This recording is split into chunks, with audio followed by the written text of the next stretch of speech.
My Daughter Keeper presents Return to Camp Blood, a Shiver slasher scenario by Adam Holloway. Episode 1.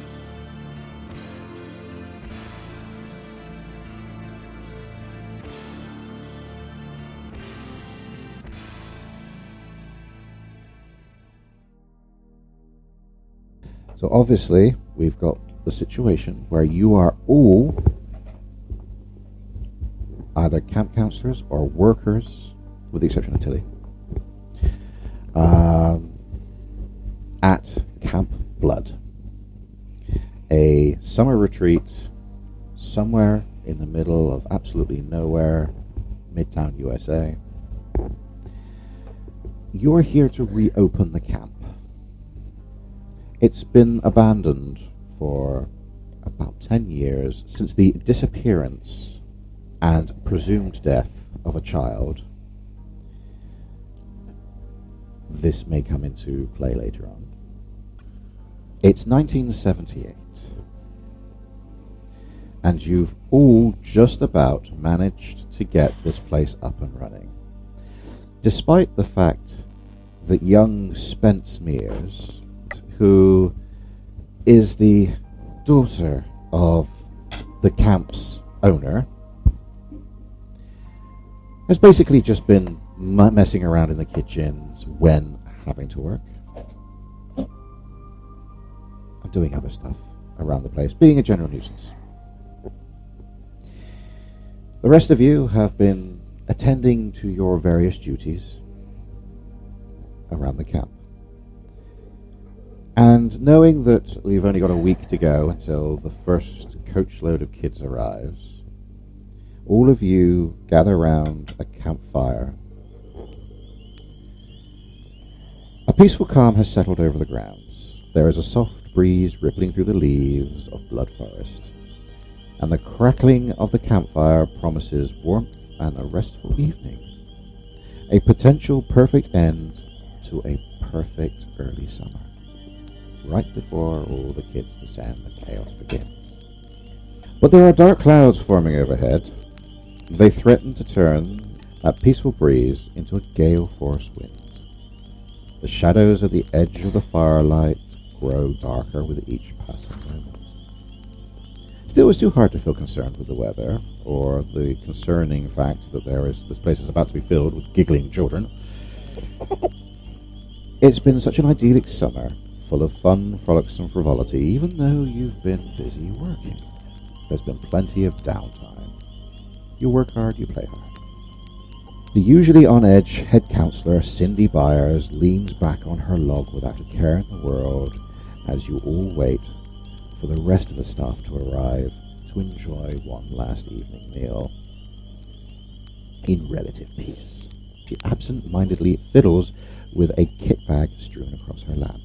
She looks around each of you in the circle. Yeah, so you're here. You're enjoying this last evening of absolute peace. Perhaps would be a good time to introduce each of our characters. And we will start with you. Who are you? I'm CJ. Yep, we already know Spence. I want to change my name. No, you're Spence. That's the concession I'm making. I'm not making you a Spencer. I'm just going to make you Spence. I want to change my name. All right. Yeah, you're just going to be Spence for the game, unless we call you something else. Does anybody actually have any suggestions for nicknames they would have given the little midget who's been running around causing chaos all summer? Well, Speck. Ooh. Rat. Ooh. Rat. Rat. No. I keep pushing away my broom. Something else than rat. I do like that though. I like Speck. Yeah. Yeah. Well, some of the counsellors have been calling you Speck that are generous. Some of them that don't like you have been calling you little rat. One of your perhaps more favourable members of the staff then would be... I'm Alice. Danny, who are you playing? Tina. You're playing Tina. Oh. You all, in your own ways, have come together for this. I think whilst we're sat and enjoying this little campfire, the camp's cook, who has unfortunately been lumbered with Spence all summer, basically babysitting whilst feeding you lots and making sure the kitchen is ready and up and running, comes over, sits down heavily with a big pot of chili. She suspends over the campfire. And if at any point any of you want to know what the locations are, there is a map. So you can see around the camp. You are all at the campfire circle at the moment. So over here, basically. Yeah, that's right. You're all over there at the moment. I think we will start with a wits roll from everybody, which is the key symbol. So it's 3 of these special dices. You, For me, yeah. however many your number is, you get to roll that many die. I don't need that one yet, do I? No, unless you specifically What do have. we need to roll? The key. 1. You want None. to? You're 0. I got 1. You got one. I got 2 keys. I got Oh. 1 key. Excellent. Well done. Okay, so everyone except Tina happens to see some movement. As the sun is setting and disappearing over the horizon, the darkening ground, you can see something happening. So that something is going on down at the archery range. Spence, being slightly more observant than the rest of you,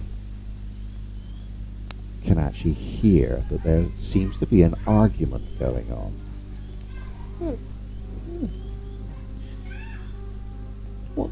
How are you reacting to this?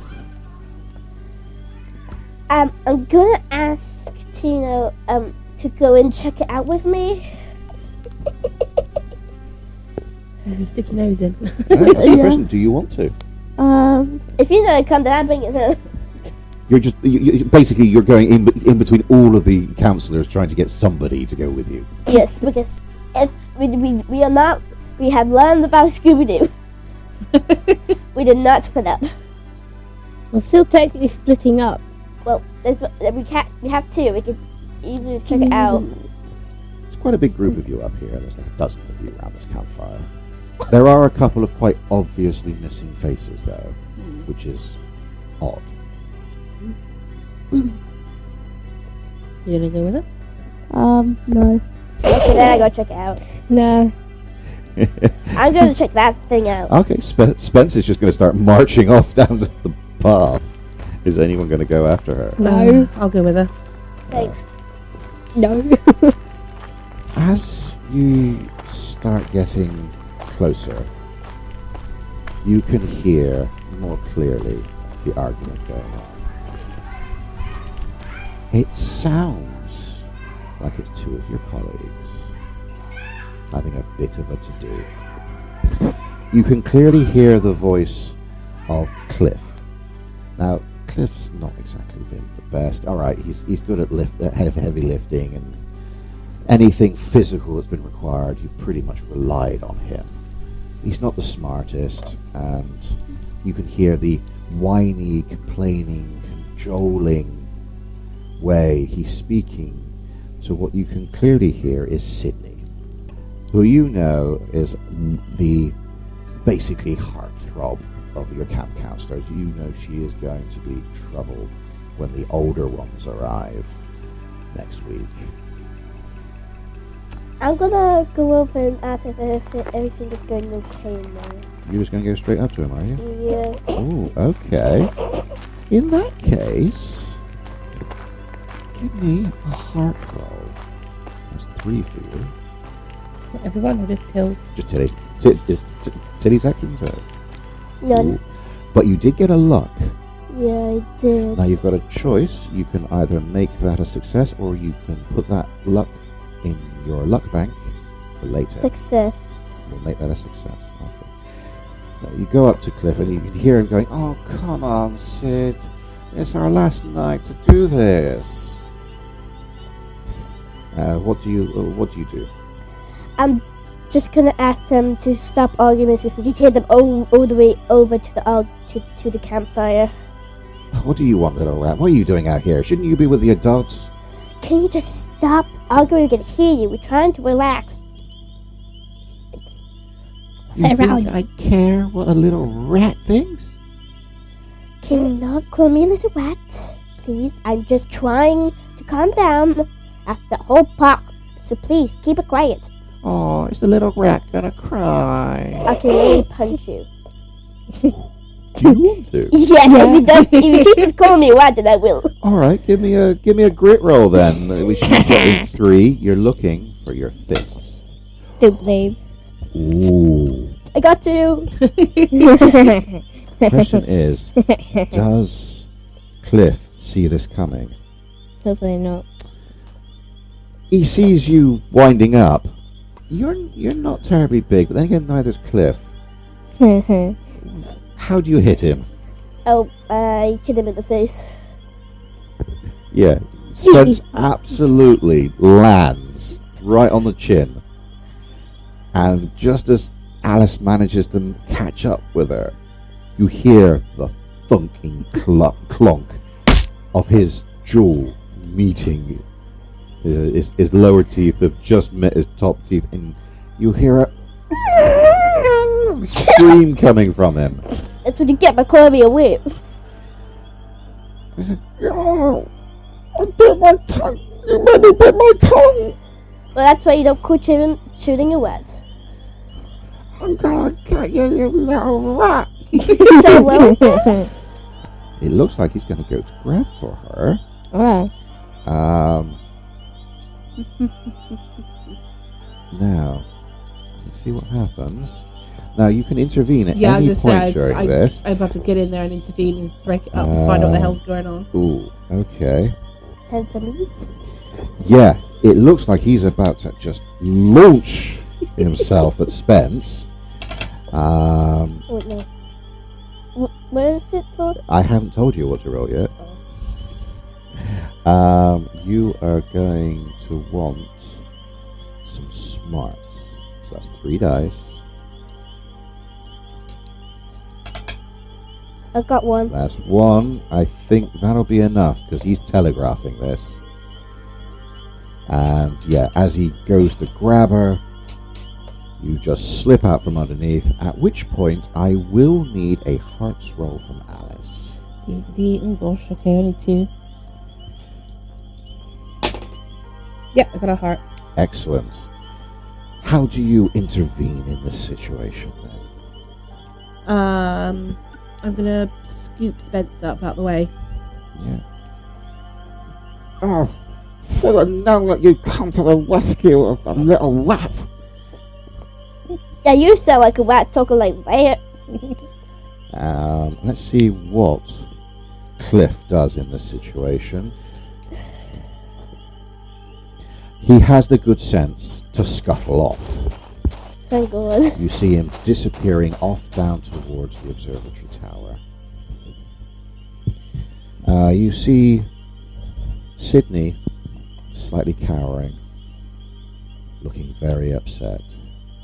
Yeah, she's really upset, and she looks at you pleadingly.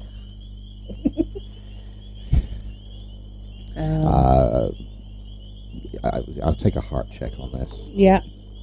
For who? For you? No, 2 luck. Oh, we can bank those, or you can use them to make that a success. Just do it. Depends whether you think your luck will come in handy later or whether or not. I bank them. Yeah, you can bank those 2 luck. And Sydney just looks at you, and as she bursts out into tears, she runs past you, heading back towards the main house. Meanwhile, back at the campsite, old Jock, the groundskeeper, who basically all he does is use the sit-on lawnmower and drink a lot in his shed. But you know that if you ever need a drink, he's the person to hit up. And with old Jock, you're always worried that when he sits down, his breath is going to spontaneously combust as he breathes into the fire. And he just sits down as everyone takes a swig from a particularly large hip flask. At least he hasn't got the bottle with him this time. But he starts offering it round. Do you take it? Yes. Yeah. You give it to me Take a first. swig, No hesitation I there. assume. In that case, I will need... I'm going to need a grit check from Tina. Let's go 3 of those. Let's see what you get. Ooh, 2. Yeah, you got this. No. It's a warming heat as it goes down, and you pass it on. Yes.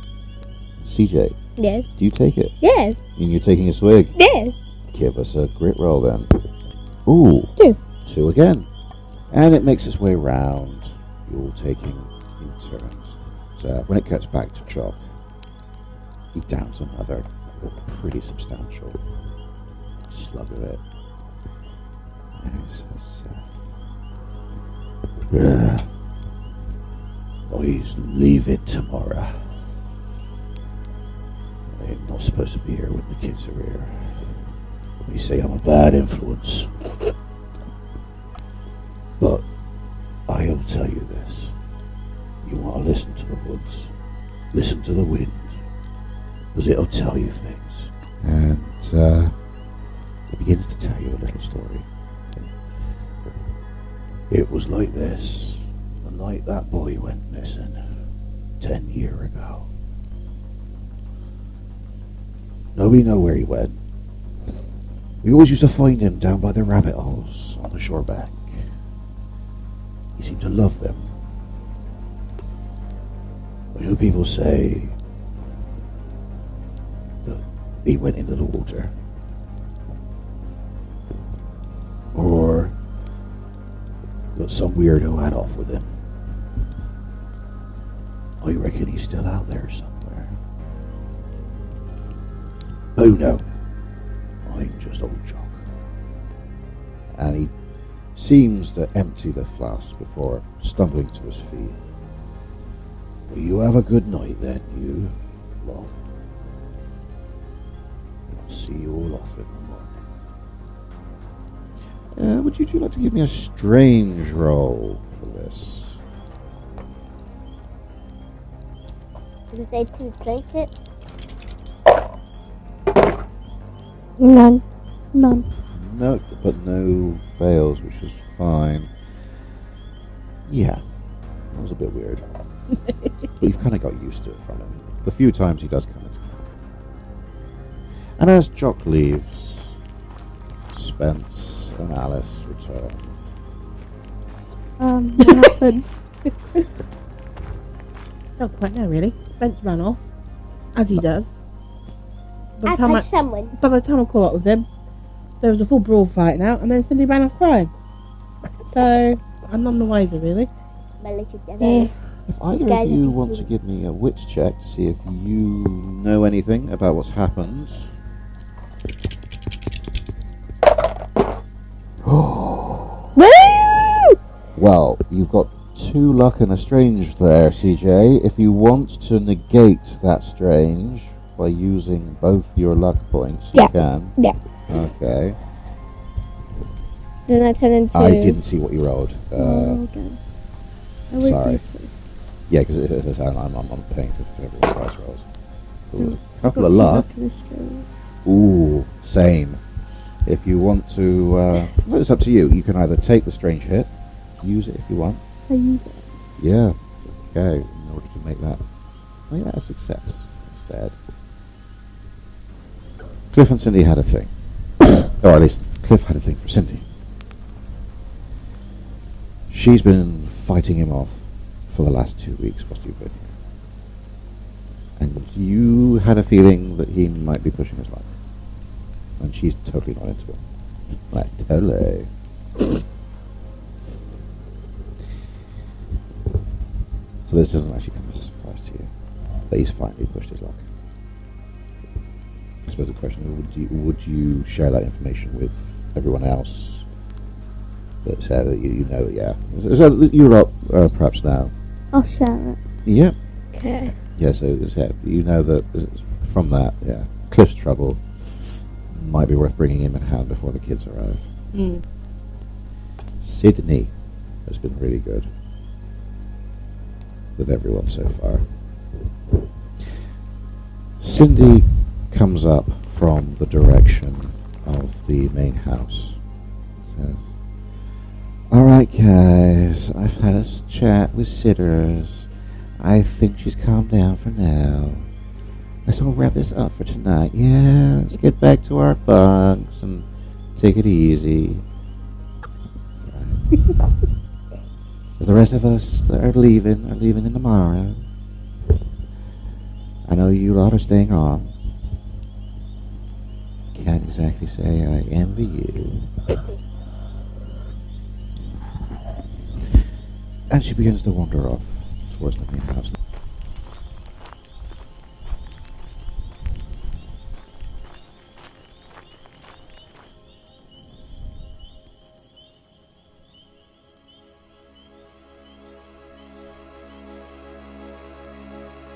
Thank you for listening. We hope you enjoyed the chaos as much as we did. Don't forget, new episodes drop every Sunday and Wednesday, so there's always more trouble just around the corner. If you'd like to dive deeper, you can join us over at the My Daughter's Keeper Patreon. You'll get access to a growing library of exclusive scenarios you won't find anywhere else, entry to our members-only Discord community, and even the chance to take a seat at the table at our backer-only games. Until next time, keep your wits about you, your dice within reach, and just try not to make things worse.